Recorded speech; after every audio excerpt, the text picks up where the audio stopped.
Jangan lupa, ada anak PKI namanya Ripka Ciptaning, pernah dengar gak? Yang menulis buku Bangga Jadi Anak PKI. Dan dia itu adalah pengurus PDIP.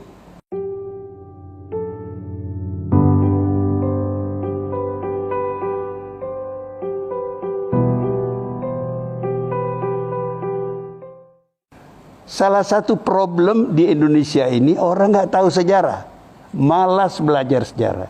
Saya beri beberapa contoh. Kesalahan pemerintah karena tidak mengerti sejarah. Dan juga mungkin ini pemimpin Islam juga banyak yang melakukan kesalahan karena tidak begitu mempelajari sejarah, tidak mengerti.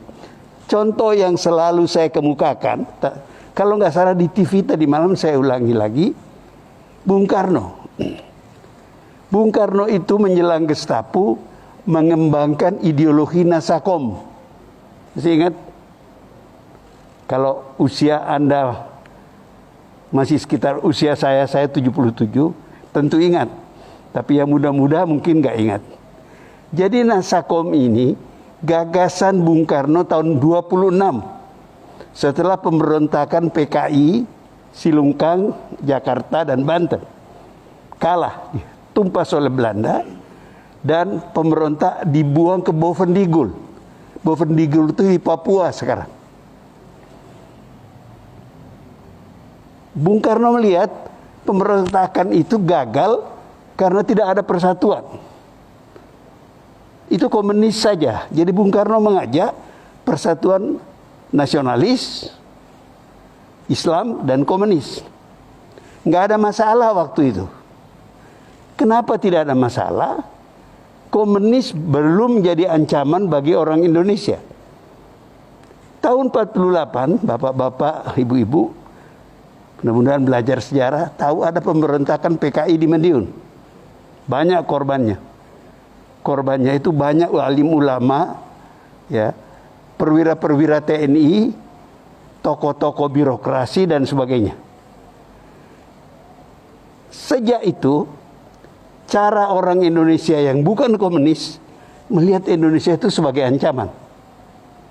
Lalu terjadi apa yang sebagian besar kita ingat, Gestapo tahun 65. Sejumlah jenderal itu dibunuh oleh PKI. Keadaan itu memperburuk kemungkinan mengembangkan persatuan berdasarkan Nasakom. Akhirnya akan Bung Karno tersingkir dan Nasakom itu tidak dibicarakan lagi, habis sudah sejarahnya. Nah, ini adalah pengalaman yang terekam dengan baik di kalangan orang-orang yang pernah menjadi korban PKI. Siapa itu? Orang-orang Islam yang banyak disembelih oleh PKI dan tentara.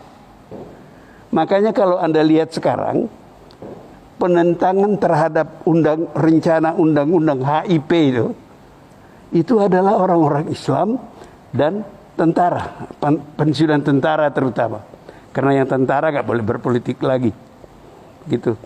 Nah, saya mengatakan seandainya Bung Karno tahun-tahun demokrasi terpimpin sejak 59 sampai tahun 65 menyadari, mempelajari sejarah itu, beliau tidak berkutat mempertahankan Nasakom.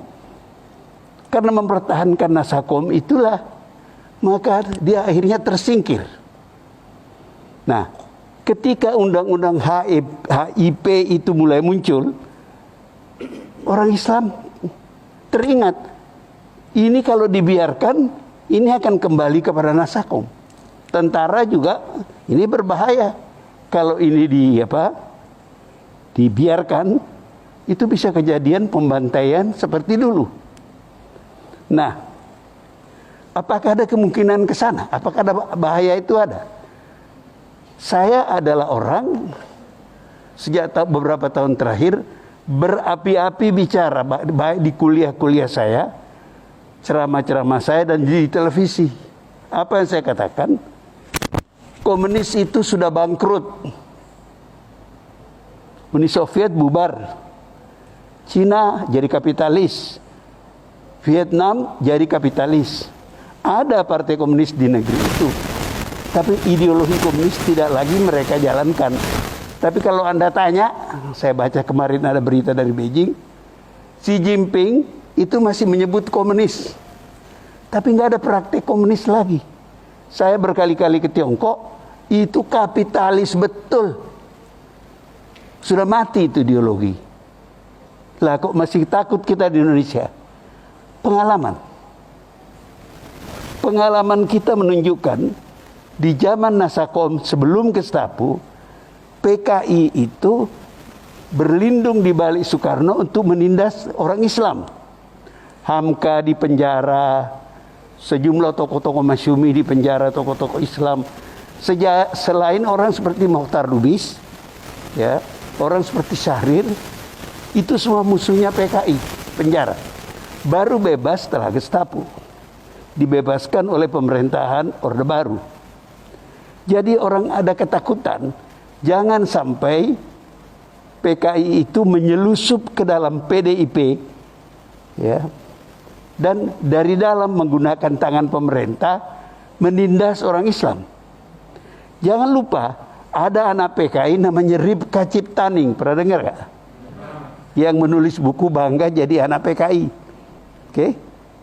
Dan dia itu adalah pengurus PDIP. Dan dia mengatakan di partai itu ada 2 anak PKI. Apakah dia mau mendirikan partai komunis? Tidak.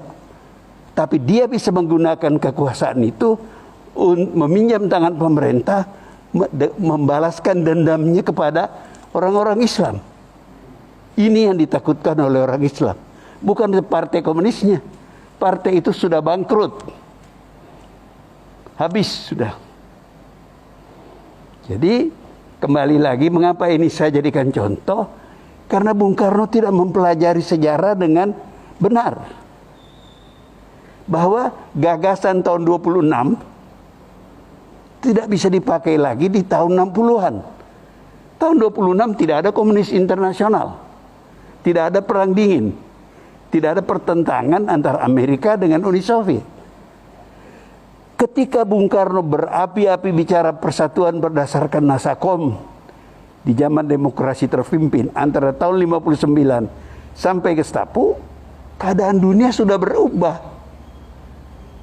Perang dingin luar biasa hebatnya. Dan Indonesia tidak bisa terbebas dari perang dingin itu. Tidak ada negara yang bisa bebas dari pergolakan zaman itu. Nah, seandainya Bung Karno belajar sejarah dengan baik, dia tidak paksakan kehendaknya untuk masyarakat Indonesia. Akibatnya fatal, berapa banyak orang terbunuh setelah Gestapo itu. Tidak semua orang itu komunis. Banyak yang nggak ngerti apa-apa. Saya termasuk wartawan pertama yang datang ke Pulau Buru tahun 68 saya kira.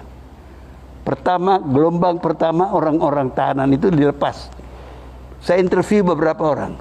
Yang saya ingat ada seorang pakai kopiah haji di tengah-tengah lapangan gitu. Saya datangi, Bapak Haji ya? Ya Pak. Loh Bapak kok PKI? Dia bilang, katanya Pak PKI itu Partai Kaji Indonesia.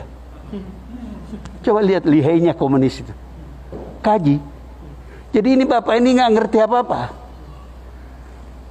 Dipropagandai, mungkin dapat fasilitas, dan PKI kan jago dalam soal-soal seperti itu. Dia bagi-bagi tanah para ulama, para pesantren begitu, kepada orang-orang tidak mengatakan ini orang-orang Islam ini kapitalis memeras rakyat. Kamu ambil tanahnya. Nah, ini kemudian menjadi bahan konflik sehingga setelah Gestapo banyak pembantaian terhadap orang-orang PKI karena dia dulu merampas tanah-tanah wakaf, tanah-tanah para haji yang dianggap sebagai pemeras dan sebagainya. Nah, dari pengalaman sejarah itu tadi saya melanjutkan uraian Anda mengenai pentingnya sejarah itu. Dari pengalaman itu kita lihat kalau tidak hati-hati membaca sejarah, Anda akan berbuat salah. Contoh yang baik. Di tahun-tahun 20-an, 30-an.